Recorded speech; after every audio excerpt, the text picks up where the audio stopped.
iremos falar sobre o livro Segunda Antologia.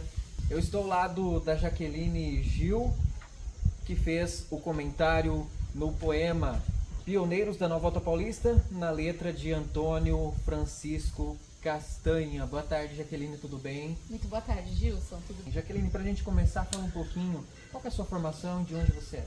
Claro. Bom, eu nasci em Dracena, morei em Tupi Paulista, Oswaldo Cruz e por fim Adamantina, aqui nessa região. E daqui eu fui estudar em Curitiba, fiz a minha graduação em turismo na Universidade Federal do Paraná e de lá depois fui profissionalmente residir em Brasília e fiz aí algumas andanças com oportunidades de fazer mestrado na Espanha, de trabalhar na França, nos Estados Unidos, na África do Sul, na Austrália e por fim na Nova Zelândia, depois um pouquinho também na União Europeia. Gilson, o turismo ele é basicamente o movimento das pessoas. E quando a gente lê o poema do meu querido tio, Antônio Francisco Castanha, eu entendo que ele trata exatamente do movimento dos pioneiros que para cá vieram, lá nos meados do século XX, e isso é um deslocamento de pessoas em busca de espaços que eles precisam ainda ou estão abertos a serem desbravados. E a minha formação, apesar de a graduação ser nesta área de turismo, que trata-se de pessoas e culturas se conhecendo, depois eu fui um pouquinho adiante, hoje eu estudo com mais profundidade desenvolvimento sustentável. E é exatamente um pouco dessa percepção de pessoas olhando para lugares no mundo de maneira com curiosidade aplicada e de maneira com novidades, né? Então, assim, eu chego numa região em que eu posso aportar aquele conhecimento que eu tenho e posso deixar algo diferente do que ali eu encontro, se for esta maneira possível de se fazer essa troca, né? E atualmente o que eu tentei aportar um pouquinho é como que as décadas a partir do século XX e agora do século XXI nos mostraram que os movimentos das pessoas eles seguem cada vez mais fortes, né? O que está em transformação, o que está em alteração é o que move essas pessoas a se locomoverem e como é a nossa percepção de progresso ao longo das décadas. É isso que eu percebi na leitura do teu comentário aqui no livro. Olha, um livro muito bem ilustrado, com uma linda capa, além do que está dentro, né? Expressa aí um ótimo trabalho de pessoas aqui que, de alguma forma, expressaram seus sentimentos. Mas, ao longo da leitura, Jaqueline, eu percebi assim que você traz um aprofundamento, você de alguma forma você galga a fundo com muito mais afinco nessas transformações. Algo que me chama a atenção também é como as grandes revoluções elas de alguma forma foram cruciais para a formação da Nova Alta Paulista, como você abordou lá em meados do século XX até ali épocas de 1950, início do século XX, também na Europa. Uma questão que você aborda também é a questão do transporte, que na Europa naquela época já era dominante, que contribuiu de forma positiva. Algo que eu gostaria de te perguntar, como tudo isso pôde influenciar, de que forma isso influenciou para a construção da Nova Alta Paulista? Além de todas essas revoluções que você traz, além de todas essas explicações dentro do seu comentário. Claro, eu acho que o importante, um período ali do século XX que faz sentido a gente trazer para a conversa e fazer a relação com a Nova Alta Paulista, foi o movimento iniciado, na verdade fortalecido, após a Segunda Guerra Mundial, que aconteceu entre 1939 e 1945. Então foi depois desta grande guerra, né, chamamos dessa maneira de forma ampla na literatura da história hoje, foi depois dessa grande guerra que os grandes movimentos oriundos principalmente das energias fósseis, petróleo e gás, que substituíram em grande parte a partir desta década a energia anterior que vinha do carvão e do vapor, que elas permitiram uma aceleração no movimento tanto de interiorização das pessoas, né, isso tanto na Europa quanto aqui na Nova Alta Paulista, quanto de urbanização, foi quando aqui no Brasil a população urbana começou a se fortalecer, crescer e depois veio a passar a população rural no nosso país, também na Europa, e a industrialização.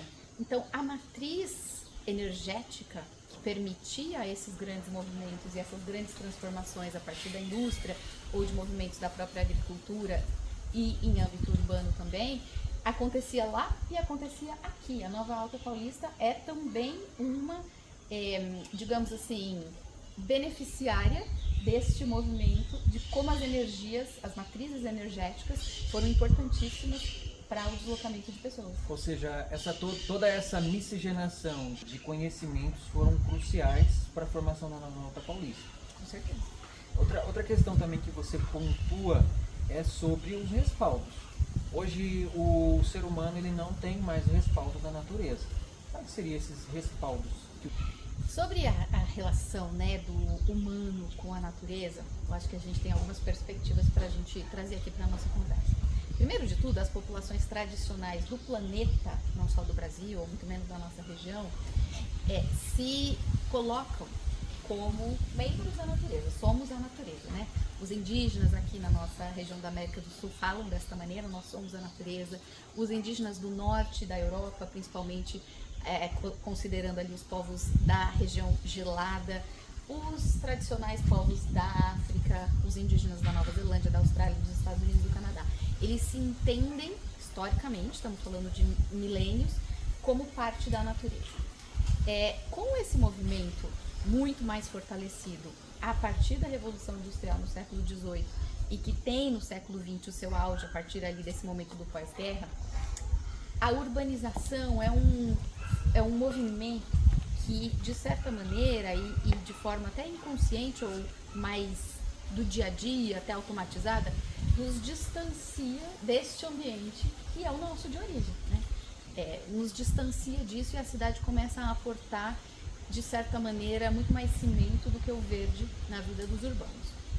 E como a grande maioria da população passa cada vez mais a morar na cidade, a gente meio que vai distanciando da natureza e do conhecimento que é necessário das pessoas que moram muito mais próximos da natureza, de que é o equilíbrio e é a harmonia entre as pessoas e a natureza que nos dá bem-estar. Quanto mais a gente se distancia dessa harmonia entre os humanos e a natureza, mais a gente tem as respostas quase sempre negativas. Então, com esta separação entre a harmonia do homem e da natureza, que a gente vê menos, talvez, em algumas regiões do interior, em que a natureza está mais próxima das pessoas, ainda que as cidades sejam predominantes, em cidades grandes isso fica cada vez mais claro de ser visto. E o que acontece hoje? O movimento é a ciência, mas também os efeitos da natureza contra esse movimento feito pelo homem de desarmonizar, talvez, um equilíbrio já atingido. As pessoas começam a entender que a natureza responde quando a gente distancia dessa harmonia. E essa resposta, uma delas, agora cada vez mais a olho nu, porque nos impacta a todos, a gente pode colocar neste guarda-chuva, né, das mudanças climáticas. Então, grandes secas, grandes enchentes, erosões, vulcões, exatamente, branqueamento dos corais, que são importantíssimos no habitat e na biodiversidade marinha, deslizamento de terras, furacões, que a gente não viu aqui ainda no Brasil, mas no segundo semestre de 2024, só para a gente dar um exemplo do que aconteceu ao mesmo tempo no Brasil, nos nossos diversos biomas, nós tivemos fogo, vamos só lembrar aqui no Pantanal, na Amazônia e também na Mata Atlântica. Nós tivemos seca em várias regiões do país, inclusive aqui na Nova Alta Paulista. Nós tivemos branqueamento dos corais no nosso litoral riquíssimo, principalmente na região do Nordeste. E nós tivemos grandes enchentes, só para mencionar o caso do Rio Grande do Sul, que infelizmente foi, né, muito afetado. Isso tudo acontecendo de uma única vez. Isso não é normal se a gente olhar para a história dos séculos, dos últimos 3 séculos. Não é normal tanta intensidade de fenômenos naturais que destroem tanto de maneiras diferentes, né? Então a gente precisa ler, a ciência nos mostra isso, que a gente precisa ler, que a gente está num curso que precisa ser ajustado, né? A gente precisa voltar na busca do equilíbrio e desta harmonia entre o humano e a natureza. Trazendo todas essas assocializações desses contextos, mediante a tudo isso que você falou, para você acredita que isso seja a proximidade ali do meio? segundo estudos, vai ocorrer o degelo. Tá correndo, né? Já está ocorrendo. Isso é situações que já indicam o início do degelo, né? Temos informações aí que as áreas de grandes quantidades de gelos, elas vão desaparecer com todas essas causas que está acontecendo. Algo que você também cita no seu comentário, no poema, que é algo que me chama muita atenção, seria as formas de reversão. Exato. Quais são essas formas e por que você menciona isso? Exato. Olha, não que seja fácil, né, a gente Tá. reverter esse grande movimento que nós temos hoje em todos os continentes do mundo, em que a natureza se torna ali mais impactada pela ação humana, né? Não é exclusivamente pela ação humana, claro que a gente também tem os movimentos naturais da Terra, mas a ação humana acelera e potencializa isso demais. Em relação ao degelo, e aí para chegar no que você fala da regeneração, o degelo ele é muito sério quando acontece por dois motivos. Primeiro porque as grandes placas congeladas, principalmente no hemisfério norte, né? O hemisfério norte ele é basicamente de placas, o polo norte, né? Ele é basicamente de placas de gelo, não tem terra. A terra em polos é apenas na Antártica. E quando eles se derretem, a gente tem duas perdas ao mesmo tempo. Uma é que quando o raio solar bate no gelo, ele reflete de volta. Então o gelo também reflete o calor do sol de volta para a atmosfera. Esse é um ponto, né? Então, ele segura muito da absorção da água em relação ao calor do sol. E o segundo ponto é que gelo derretido eleva o nível da água do mar. O que significa elevar o nível da água do mar? Se a gente olhar só para o Brasil, grande parte da nossa população reside no litoral. Grandiosíssima parte da nossa infraestrutura construída está no litoral. E aí eu estou falando de hospitais, escolas, portos, aeroportos, prédios, cidades, escritórios e residências principalmente. Então, quando esse mar começa a subir um pouco por década, um pouquinho por ano e um pouco por década, e quanto mais degela, mais rápido ele sobe, significa que ele adentra o continente. Quando ele adentra o continente, ele impacta todo mundo.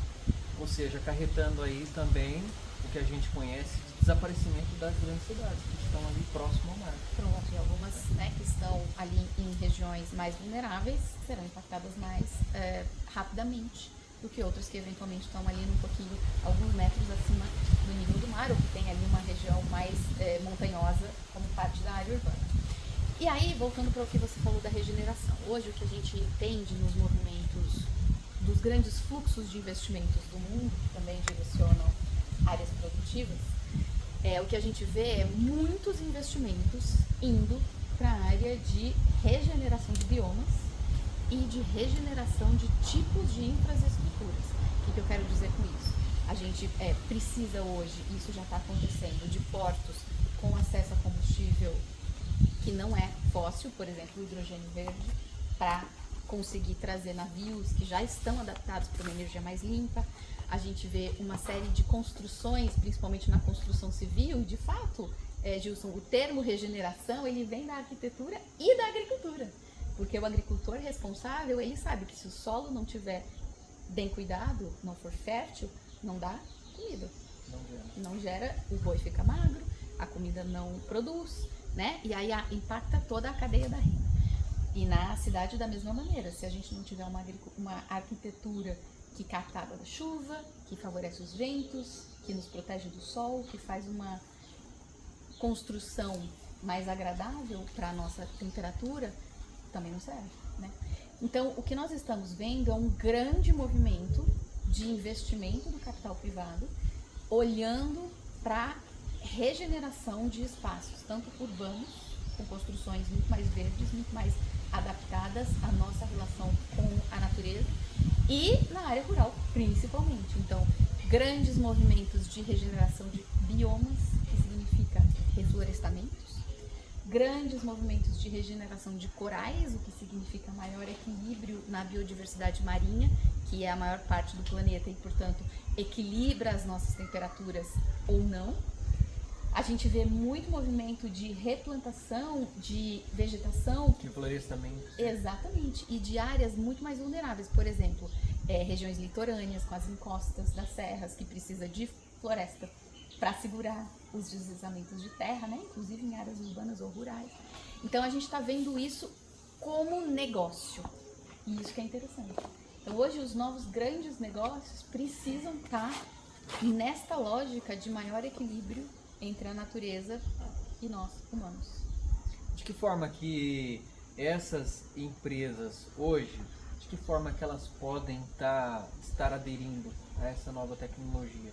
Para que no futuro, claro, nós tenhamos aí um sistema mais adequado, um planeta mais estabilizado em relação a tudo isso que está acontecendo. Eu vou dar 3 exemplos que se aplicam a quaisquer tamanho de empresa, mas principalmente às micro, pequenas e médias empresas. Porque as grandes empresas, a gente sabe que elas têm capital de investimento mais abundante ou então mais facilidade de acesso a recursos para fazer transições. As micro, pequenas e médias é onde a gente pode, cada um de nós, trazer as ações para o nosso dia a dia.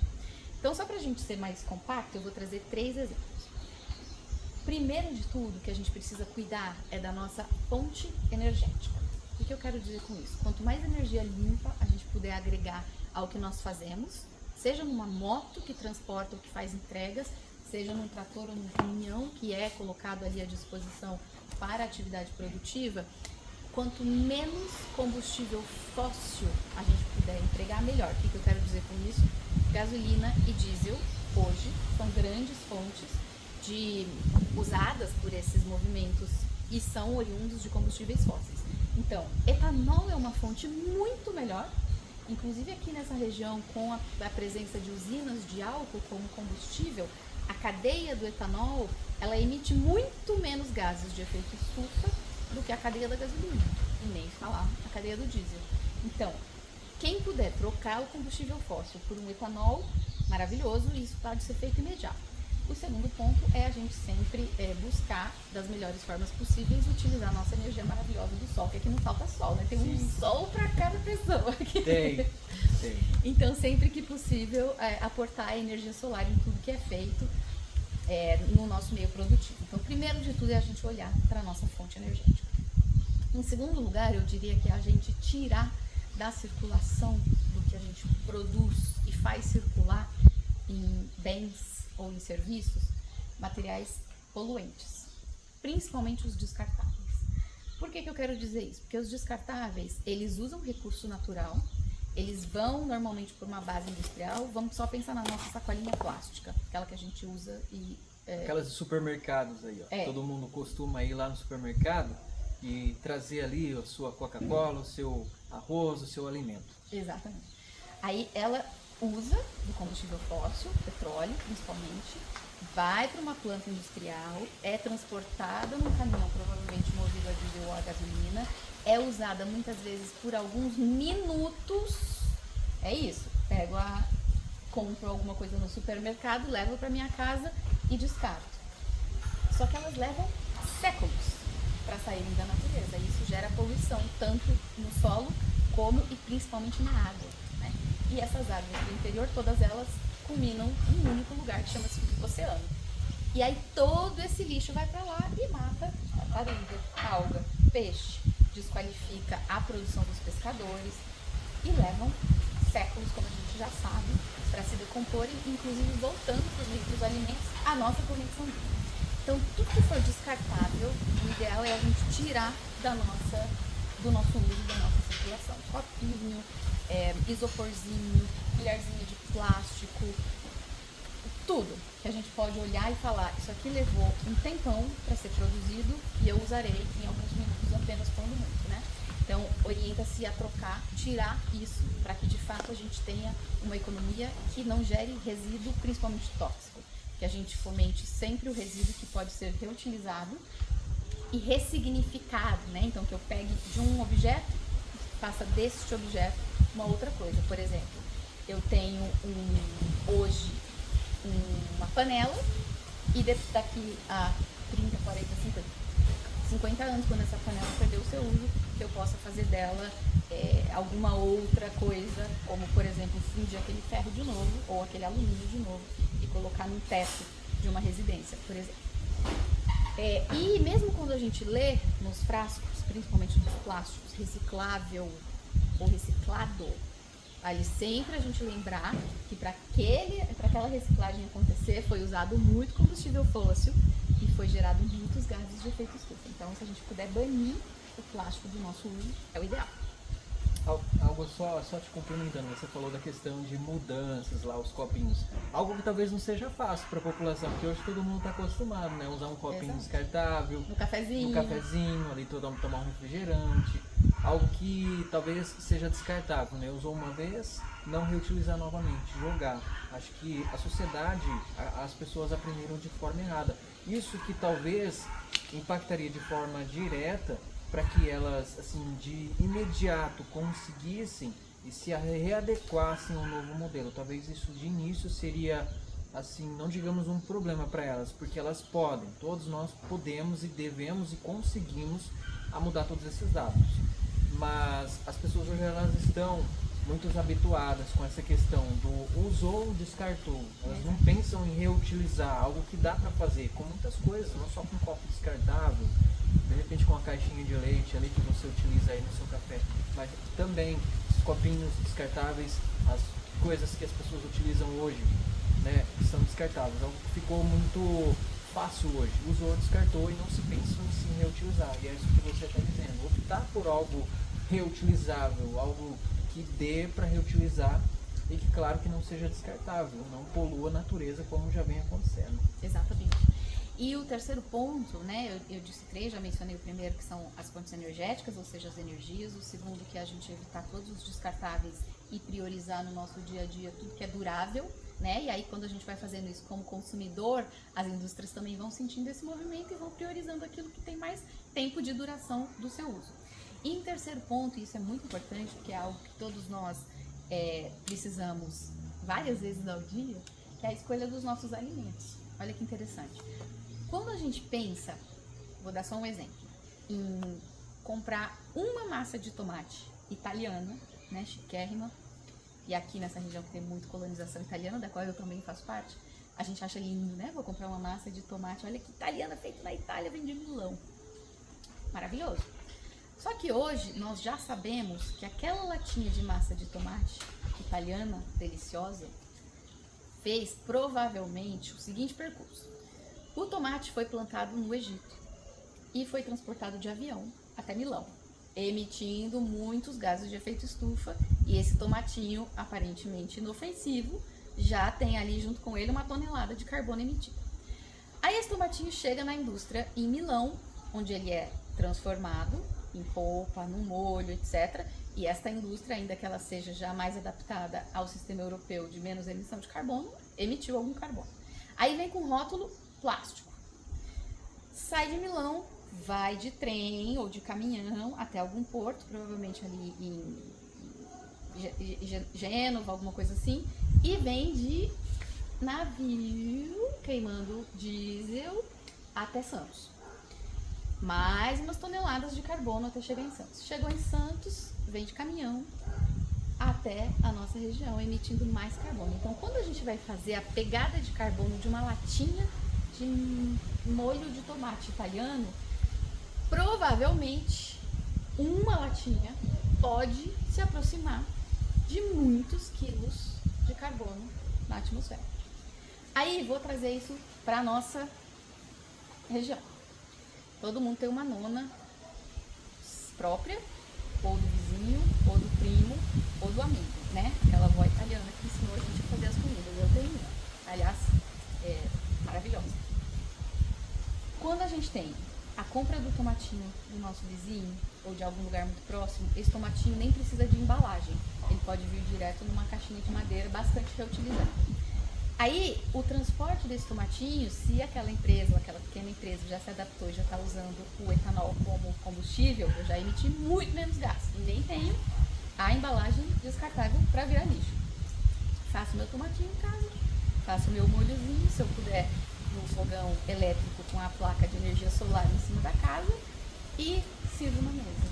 Muito provavelmente a pegada de carbono deste mesmo molho de tomate com a receita italiana da nona, o sabor vai ser muito próximo, se não até melhor, porque o tomatinho é fresco e emitir muito menos carbono. Então, esse tipo de troca que a gente faz, deixando de lado a compra de alimentos produzidos muito longe da gente, para os alimentos saudáveis e frescos produzidos no nosso entorno, a gente contribui muito, e são ações que cada um de nós pode tomar no nosso dia a dia normalmente e facilmente, principalmente nessa região onde se produz muito alimento de excelente qualidade, né? É só questão de se readaptar. É isso. É só questão de se readaptar que todos nós, todos os seres humanos, conseguimos de alguma forma ou de outra mudar nossos hábitos. São hábitos, são costumes. Nós, seres humanos, somos acostumados a algum tipo de alguma coisa, né? A um molho de tomate, como foi mencionado aqui, italiano, né? Que veio lá de muito longe e que nem muitos sabem que tem tantas essas emissões de gases, mas mudando nossos hábitos, nós de alguma forma conseguimos sim a ter um planeta mais saudável, a ter vidas mais saudáveis e, claro, a influência para que novas gerações não sofram com os impactos que estão sendo gerados agora e com os impactos que vão ser gerados futuramente. Algo que eu queria te perguntar também, qual foi o desafio para tudo isso? Entre escrever, trazer esse comentário em cima do poema, ou mais difícil, mais desafiador para você foi fazer essa reflexão, fazer esse estudo sobre esses acontecimentos? Qual foi o mais desafiador para você?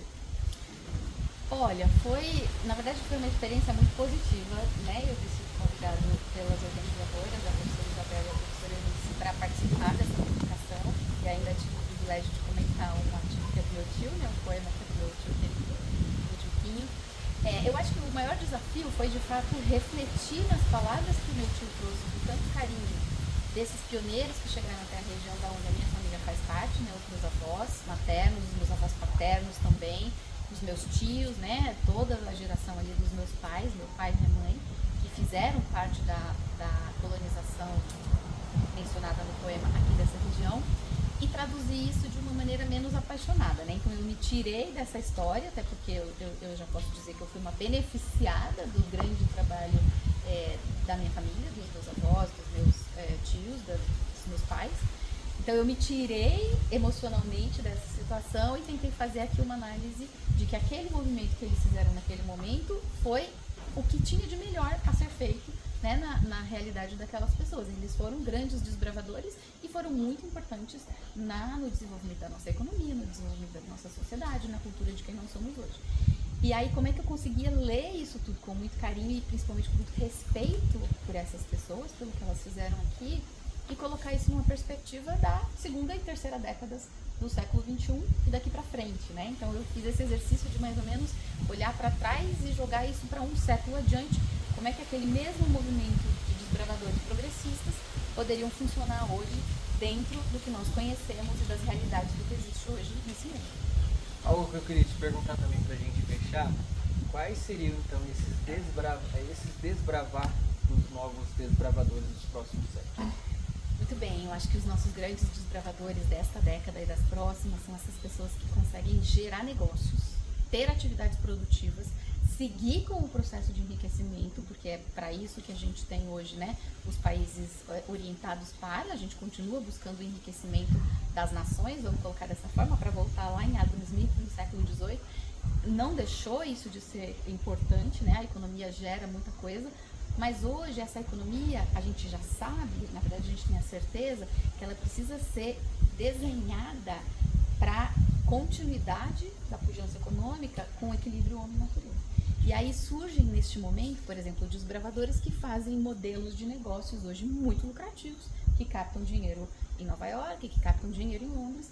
E o modelo de negócios é, por exemplo, o reflorestamento de áreas tropicais, de florestas tropicais, né? Isso é um modelo de negócios desenvolvido aqui em Piracicaba, que está rodando no mundo, chama Regreen. Só para dar um exemplo, uma empresa altamente lucrativa, que tem trazido igualmente lucro para parceiros e clientes, e se movimenta a partir da recomposição de florestas. E aí você pega hoje uma floresta recomposta, regenerada, uma floresta tropical, em que antes a gente olhava para aquilo e não conseguia ver o valor econômico daquela área preservada, e hoje eu já entendo que uma área preservada hoje pode me dar igual ou muito mais retorno de uma área produtiva tradicional, né, com pouca tecnologia, com mecanismos mais tradicionais, quando eu agrego venda de crédito de carbono, turismo, então faço chalés bacanas no meio da floresta, produção de alimento, produção de mel, produção de energia limpa, exportação de solo de qualidade, uma série de outras possibilidades de negócios que no século XX, em 1950, não existia, né? Então, os desbravadores hoje são fazer desses espaços regenerados um grande negócio.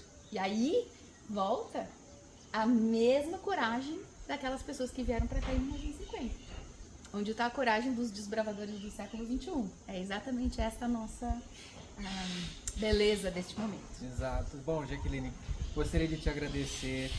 Gostaria de dizer também que eu estou muito feliz de poder ler este livro, a qual fui presenteada pela professora Isabel Castanho Gil. E posso dizer que, olha, estou aprendendo muito com o seu comentário, com este poema, assim como os demais que estão aqui, que eu posso dizer que eu não li nenhum terço ainda do livro, estou começando agora e já estou apaixonado.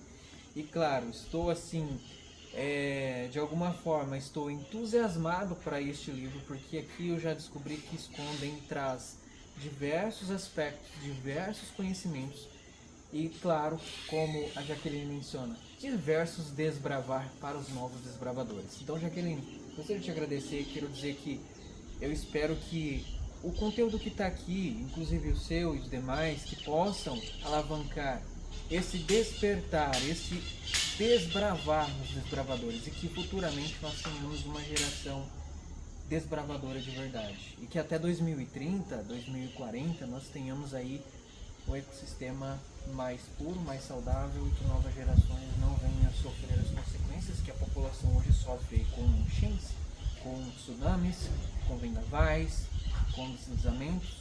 Então, que o teu conteúdo possa adentrar na vida de pessoas através desse livro, segunda antologia, um livro muito maravilhoso, especial, e espero que o teu conteúdo possa chegar nos 4 cantos do Brasil e do mundo, e que através disso daqui nós tenhamos um Brasil, um planeta sustentável nas próximas décadas.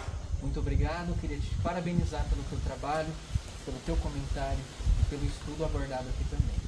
Obrigada, Gilson, foi um prazer enorme, uma alegria, e eu espero que a gente possa, juntos, construirmos essa percepção de que cada um de nós faz parte desse ecossistema, E todos nós tendemos a ganhar em todos os sentidos, economicamente, socialmente, culturalmente, na saúde, no nosso bem-estar, quando a gente está nessa perspectiva de que quanto mais equilíbrio o homem e a natureza, melhor pra gente. Pra gente fechar, em cima disso daqui que você comentou, em cima do teu estudo, em cima do teu comentário, qual é a mensagem incentivadora que você deixa? Olha, tem uma frase que eu coloquei nesse comentário que eu gostei muito da própria frase que está aí publicada. Lá atrás, nós éramos um mundo pequeno, um planeta grande.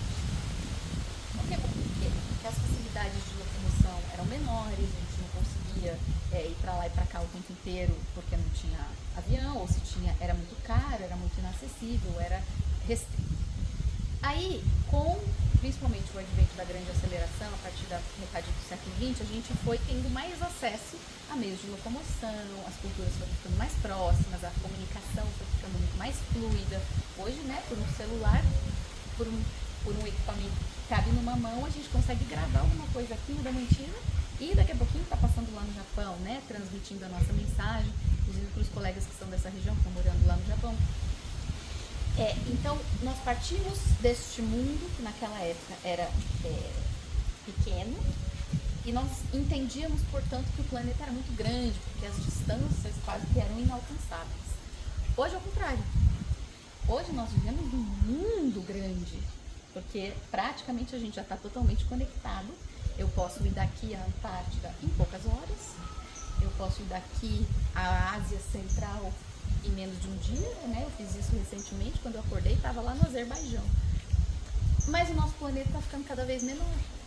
Ele está ficando menor porque as fronteiras estão todas desbravadas, é muito fácil a gente se locomover, chegar daqui ali em poucas horas. Isso significa que a gente tem que prestar atenção. E se antes a gente tinha uma perspectiva de abundância, a Amazônia era enorme, jamais ia acabar, as florestas na África eram enormes, jamais iam acabar, que a Mata Atlântica dominava todo o espaço. Hoje não é mais assim. Hoje dominam as cidades, hoje dominam as pessoas, as atividades produtivas, em detrimento da abundância de natureza, de águas limpas, de rios caudalosos, de um mar cheio de biodiversidade, cheio de peixes saudáveis. Hoje não é mais assim. Então, Nós passamos de um mundo pequeno, restrito, né? A gente conhecia uma comunidade muito menor, a região muito menor onde a gente morava, e era aquilo. Às vezes uma geração inteira nascia, crescia e morria sem ter conhecido nem locais no seu entorno. E hoje é completamente diferente. Nós somos um mundo grande num planeta pequeno, né? Nós dominamos grande parte da abundância que nós tivemos. Então eu deixo essa reflexão, né? A gente com aquela perspectiva de que tudo era muito grande, né? O nosso planeta era muito grande, porque eu era muito pequeno. Agora é o contrário, né? Eu tenho facilidade para chegar onde eu quiser, e aí o planeta fica pequeno para todas essas aspirações. Então é essa reflexão que a gente precisa fazer e entender que a gente precisa cuidar do que nós temos. Tá aí então para você uma reflexão para você e também para as novas gerações. Jaqueline Gil, gostaria de te agradecer mais uma vez. Queria agradecer também a professora Isabel Castanha Gil, que está aqui ao nosso lado, nos auxiliando aqui também. E para você, fica aqui, ó, segunda antologia. Aprenda e descubra os verdadeiros conteúdos e as verdadeiras curiosidades que esse livro apresenta. Jaqueline, mais uma vez, muito obrigado. Obrigada à professora Isabel, e a gente se vê nas próximas por aí. Tchau, tchau. Obrigada. Tchau, tchau.